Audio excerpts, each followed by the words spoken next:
வானத்திலிருந்து அப்பம் விழுந்தது தெரியுமா? ஆம், அது மன்னா. கர்த்தர் தமது மக்களுக்கு நேரடியாக வானத்தில் இருந்து கொடுத்த உணவு. இஸ்ரவேல் ஜனங்கள் வனாந்தரத்தில் பசித்து கஷ்டப்பட்டார்கள். அப்போது கர்த்தர் தம் கிருபையால் மன்னா எனும் அதிசயமான உணவை அனுப்பினார்.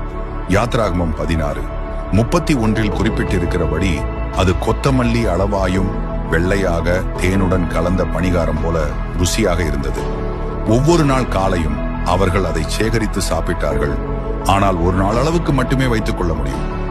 7ஆம் நாள் கர்த்தருக்குரிய பரிசுத்த ஓய்வு நாளாக இருப்பதினால் கர்த்தர் கட்டளையிட்டபடி 6ஆம் நாளில் இரட்டை தனியாக சேகரித்தார்கள். ஏனெனில் கர்த்தர் அவர்களை தினமும் தம் மீது விசுவாசம் வைக்கச் செய்தார். இன்றும் தேவன் நம்முடைய தேவைகளை அறிந்து ஒவ்வொரு நாளும் நமக்கு தேவையானதை அளிக்கிறார். வானத்தின் அப்பம் உங்களுக்கும் கிடைக்கட்டும். இயேசுவே நம் மன்னா. இந்த அதிசயத்தை மற்றவர்களும் அறிய லைக், கமெண்ட் அண்ட் ஷேர் பண்ணுங்கள்.